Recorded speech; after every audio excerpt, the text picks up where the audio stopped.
البيانات اللي صدرت من وزارة الخارجية، فإذا تسمحوا لي أبا أدلي بتصريح قصير وبعدين نشوف إذا فيها أي أسئلة تريدوني أن أجاوب عليها. بسم الله الرحمن الرحيم. بعد اطلاعكم على تفاصيل الاعتداءات التي تعرضت لها ممثليات المملكة في إيران، أود الإشارة إلى أن النظام الإيراني يحمل سجل طويل في انتهاك حرمة البعثات الدبلوماسية الأجنبية، ومن ذلك على سبيل المثال احتلاله للسفارة الأمريكية في عام 79 ميلادي، والاعتداء على السفارة البريطانية عام 2011 ميلادي، ويوم البارحة الاعتداء على سفارة المملكة في طهران وقنصليتها العامة في مشهد. إن هذه الاعتداءات المستمرة للبعثات الدبلوماسية تشكل انتهاكا صارخا لكافة الاتفاقيات والمواثيق والمعاهدات الدولية، كما أن هذه الاعتداءات تأتي بعد تصريحات نظام إيران العدوانية التي شكلت تحريضا سافرا شجع على الاعتداء على بعثات المملكة. إن هذه الاعتداءات تعتبر استمرارا لسياسة النظام الإيراني العدوانية في المنطقة التي تهدف إلى زعزعة أمنها واستقرارها وإشاعة الفتن والحروب بها. وهذا الأمر يؤكد توفير نظام إيران ملاذا آمنا على أراضيها لزعامات القاعدة منذ عام 2001، كما وفر النظام الإيراني الحماية لعدد من المتورطين في تفجير أبراج الخبر عام 1996 ميلادي. يضاف إلى هذه الأعمال العدوانية قيام النظام الإيراني بتهريب الأسلحة والمتفجرات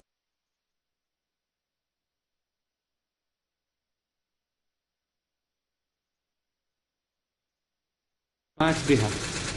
إن تاريخ إيران مليئا بالتدخلات السلبية والعدوانية في شؤون الدول العربية، ودائما ما يصاحبه الخراب والدمار وقتل الأرواح البريئة. والمملكة في ظل هذه الحقائق تعلن عن قطع علاقاتها الدبلوماسية مع إيران، وتطلب مغادرة جميع أفراد البعثة الدبلوماسية الإيرانية، السفارة، القنصلية، المكاتب التابعة لها خلال 48 ساعة. وقد تم استدعاء السفير الإيراني لإبلاغه بذلك. شكرا جزيلا، وإذا كان في سؤال أو سؤالين أنا مستعد. تفضل.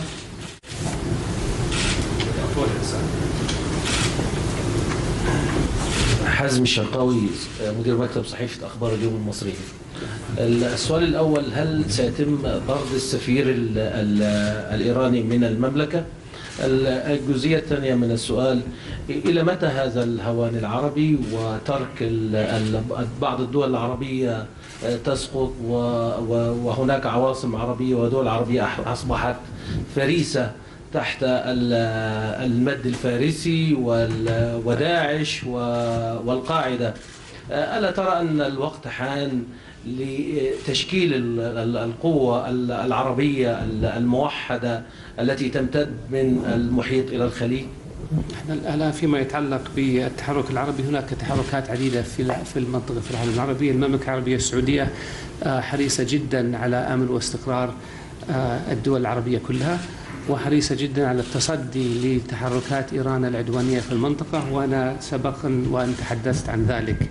أعتقد أن تدخلات إيران في المنطقة لا تخدم مصالح إيران، لا تخدم الأمن والاستقرار، وأعتقد أن هناك إنجازات تم تحقيقها فيما يتعلق بمحاولة إيران بسط نفوذها أو توسيعه في المنطقة. على سبيل المثال في اليمن تم هزيمة إيران في اليمن والله الحمد. في سوريا الإيرانيين لن يستطيعوا أن ينقذوا نظام بشار الأسد، ولذلك أتى التدخل الروسي. في العراق نشاهد مقاومة شعبية من قبل كل طوائف العراق ضد التدخلات الإيرانية في المنطقة. نشاهد تراجع إيراني في أفريقيا، ونشاهد تراجع إيراني في آسيا، ونشاهد ردود فعل في عدد من الدول الإسلامية تجاه إيران. فأنا لا أتفق مع الرأي الذي يقول أن الدول العربية أو الإسلامية أصبحت فريسة لإيران. هذا غير صحيح، الواقع يدل على شيء آخر. المملكة العربية السعودية تؤيد القوى العربية المشتركة، والمملكة العربية السعودية سعت وعملت لإقامة تحالف إسلامي عسكري لمواجهة الإرهاب والتطرف انضم إليه أكثر من 35 دولة. سيكون له غرفة عمليات في الرياض، وسيعمل على مسارين: مسار أمني عسكري من جهة ومسار فكري من جهة أخرى. الهدف من وراء هذا التحالف أن نجمع كل قدرات العالم الإسلامي لمواجهة الإرهاب والتطرف أمنيا، عسكريا، خلال التدريب، سياسيا، فكريا، عن طريق مواجهة تمويل الإرهاب، وإعلاميا وغيرها من الطرق. فنعتقد بإذن الله أن هناك إدراك لدى العالم الإسلامي بأهمية مواجهة الإرهاب والتطرف. أعتقد أن هناك إدراك في العالم العربي حيال خطورة تدخلات إيران في شؤون المنطقة، وهناك تحركات للتصدي لذلك. شكرا. هدى الصالح من عربية نت. معالي الوزير، سؤالي ما تعليقكم على رد وزارة الخارجية الأمريكية فيما يتعلق بإعدام نمر النمر، خاصة أنها ربطت هذا بأنه قد يساهم في توترات طائفية في المنطقة، وأيضا استنكار بان كيمون في هذا الشأن. النقطة الثانية، هل هناك موقف خليجي موحد بخصوص قطع العلاقات مع إيران، أم أنه موقف فقط مع الجانب من السعودية؟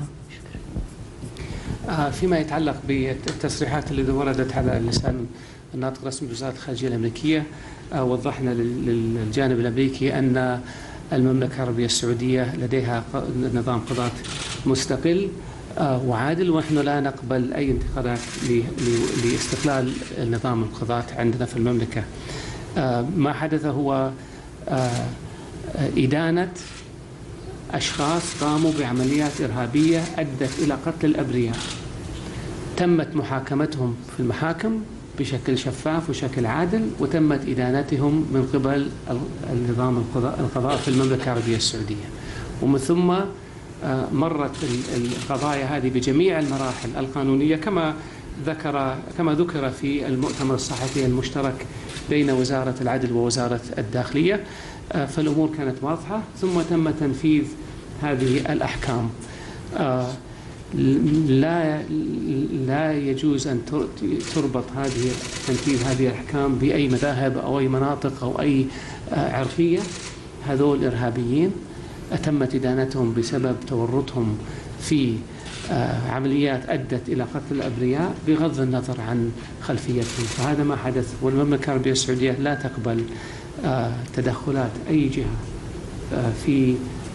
في نظام القضاء في المملكة، كما أننا نحترم أنظمة القضاء في دول أخرى ولا نتدخل فيها، ويتم التوضيح لكل الدول التي لديها مواقف في تجاه هذا الشأن. شكرا.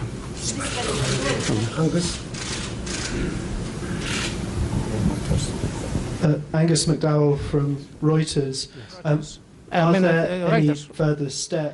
هل هناك خطوات أخرى ممكن أن تفكروا فيها إذا إيران صعدت هذه الأزمة الدبلوماسية؟ ما الذي بقي لكم على الطاولة قطع العلاقات الدبلوماسية؟ We will cross each bridge when we get to it. سنعبر كل جسر عندما نصل إليه. نحن مصممون ألا نسمح لإيران أن تهدد سلامتنا وأمننا، ولن ندعها تنشئ خلايا إرهابية في دولتنا أو في دول حلفائنا. سوف سندفع ضد إيران إذا أردت أن تفعل هذا. لابد أن نوضح جدا أنه لما جاء في العلاقات لدولة تدعم الإرهاب أو وتؤيده وتشارك في الإرهاب، وقد قررنا أن أفضل طريقة لنا أن نبرز هذا الأمر، أفضل طريقة هو قطع العلاقات مع جمهورية إيران الإسلامية طالما استمرت في دعم الإرهاب وقامت بأمور عدوانية ضدنا. نعتقد أن الدول الأخرى في العالم يجب أن تنظر إلى هذه الخطوة، ويجب أن تفكر مفكرة بجدية إذا كانت ستستمر مع نظام يدعم الإرهاب داخليا وفي المنطقة وعلى مستوى العالم، أنه نظام ويفكروا هل يجب أن يستمروا في العلاقة معهم؟ سؤال.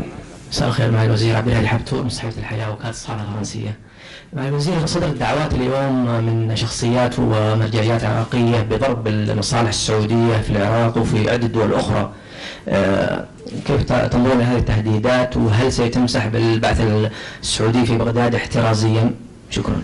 ننظر لكل هذه التهديدات بجدية، وتم التواصل مع الحكومة العراقية حيالها، وأكدت الحكومة العراقية التزامها بالقوانين الدولية التي تطلب حماية المنشآت الدبلوماسية والبعثات الدبلوماسية والدبلوماسيين المعتمدين لدى العراق، وأنها كما أكدت أنها ستبذل كل ما في جهدها لتوفير هذه الحماية لهم.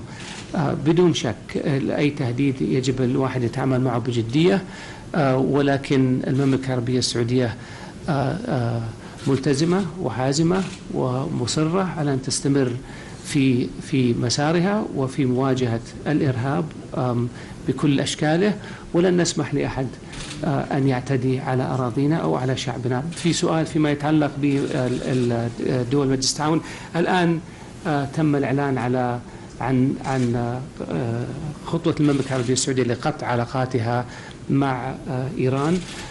هناك موقف، لكن ما كان في تنسيق بالنسبة لدول مجلس التعاون في هذا الشأن قبل ذلك.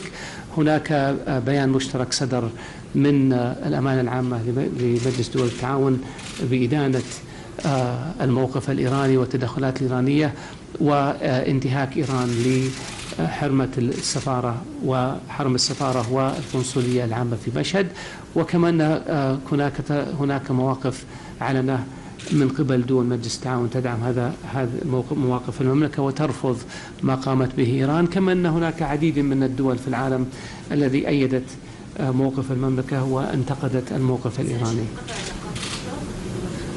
هذا يعود لكل دولة تقرر ماذا ستقوم به. المملكة العربية السعودية اتخذت القرار بناء على مصالح المملكة، بناء على ما رأته بأنه يخدم مصالح المملكة، ويؤكد موقف المملكة بأنها ترفض التعامل مع دولة راعية للإرهاب تسببت في قتل الأبرياء في المملكة العربية السعودية، وقامت بنشر الفوضى والطائفية في منطقة الشرق الأوسط وفي العالم الإسلامي. فاتخذت المملكة العربية السعودية هذا الموقف بناء على ذلك. ناخذ ترى أسامة نشوف مع الوزير تحديدا من عدم مثلا إيعاز تم من الحكومة الإيرانية لاقتحام السفارة، هل توصلتم إلى معلومات بهذا الخصوص؟ السؤال الثاني أريد توضيح إضافي، هل بقي هناك سعوديون سواء في القنصلية أو في السفارة؟ بس هذه الجزئية فيه. طيب فيما يتعلق بإعازات كما شرح لكم سعادة السفير أسامة دوغلي، لما يصير في تحريض بصوت عالي ويجوا مظاهرات متظاهرين أمام السفارة ونطلب من السلطات الإيرانية بعد ظهر أمس دعم الأمن للسفارة ولن يتجاوبوا معنا، هذا مؤشر. تم إعادة الطلب هذا بعدها بعدة ساعات ولن تتجاوب السلطات الإيرانية. تم إعادة الطلب هذا أيضا بعد فترة من الزمن ما تجاوبت السلطات الإيرانية. الأمور واضحة. بعدين لما تم اقتحام السفارة ودخلوا في مبنى السفارة، دخلت قوات الأمن في مبنى السفارة، والدبلوماسيين السعوديين ما استطاعوا أن يدخلوا السفارة إلا اليوم الساعة 2 الفجر. شاهدنا أنه صار فيه استبدال في المتظاهرين أمام السفارة، وهذا شيء غريب، يعني كأنه الشفت انتهى وجاء شفت جديد. أيضا شاهدنا أنه الأشخاص اللي دخلوا السفارة طلعوا بالمعدات، الحاسب الآلي، طلعوا بوثائق، طلعوا، هذا لا يجوز. فإذا ما كانت الحكومة الإيرانية متورطة في هذه العمليات فإنها مقصرة وبشكل ملحوظ جدا في حماية بعثة دبلوماسية على أراضيها.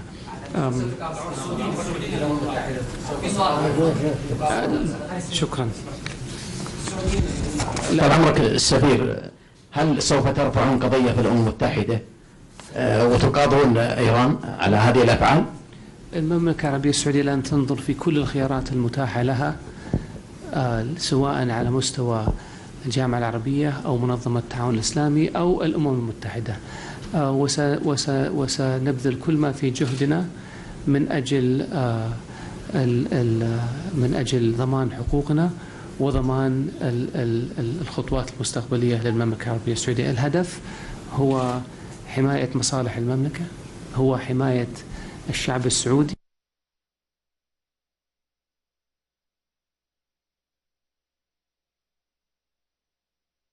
المملكة لكي لا يصيبها ضرر من التصرفات الإيرانية السلبية. شكرا جزيلا كلكم، الله يسلمكم. شكرا.